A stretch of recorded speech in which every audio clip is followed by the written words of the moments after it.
Hi, இன்றைக்கி ஒரு dinner recipe தான் பார்க்க போகிறோம். கேரளா சிக்கன் கறி.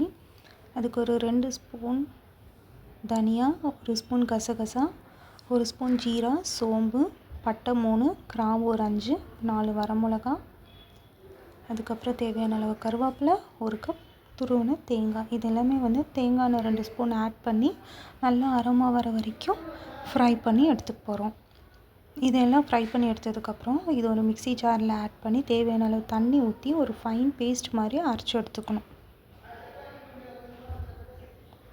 அதுக்கப்புறம் ஒரு குக்கரில் தேவையான அளவு எண்ணெய் ஊற்றிட்டு பட்டை, கிராம்பு, சோம்பு, ஒரு பெரிய சைஸ் வெங்காயம் சின்ன சின்னதாக கட் பண்ணி அதையும் ஆட் பண்ணிக்கணும். அதுக்கப்புறம் ஒரு 1.5 தக்காளி சின்ன சின்னதாக கட் பண்ணி அதையும் ஆட் பண்ணி நல்லா எண்ணெய் பிரிஞ்சு வர வரைக்கும் நல்லா குக்கர் மூடி போட்டு நல்லா ஸ்மாஷ் பண்ணி ஃப்ரை பண்ணி எடுத்துக்கணும்.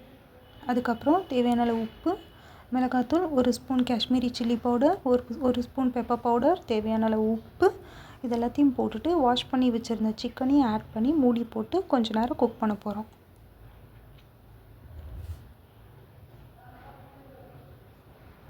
சிக்கன் எல்லாம் போட்டதுக்கப்புறம் நல்லா அதை மிக்ஸ் பண்ணி விட்டுட்டு அதையும் மூடி போட்டு குக் பண்ண போகிறோம். குக் பண்ணி ஒரு 2 to 3 மினிட்ஸ் குக் பண்ணி முடிச்சதுக்கப்புறம் நம்ம அரைச்சி வச்சுருந்தோம் இல்லையா தேங்காய் பேஸ்ட்டு, அதையும் ஆட் பண்ணி தேவையான அளவு தண்ணி ஊற்றிட்டு ஆட் பண்ணிவிட்டு குட்டி குட்டியாக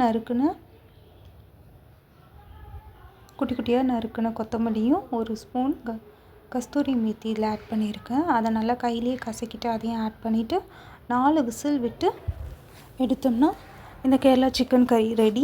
ரொம்ப ஈஸியாக இருக்கும், ரொம்ப நல்லாவும் இருக்கும். கண்டிப்பாக ட்ரை பண்ணி பாருங்கள், உங்களுக்கு பிடிக்கும். இந்த வீடியோ பிடிச்சிருந்தா சப்ஸ்கிரைப் அண்ட் சப்போர்ட் மீ. வேறு ஒரு டிஷ்ஷோட இன்னொரு வீடியோவில் பார்க்கலாம். அது வரைக்கும் டாட்டா, பாய்.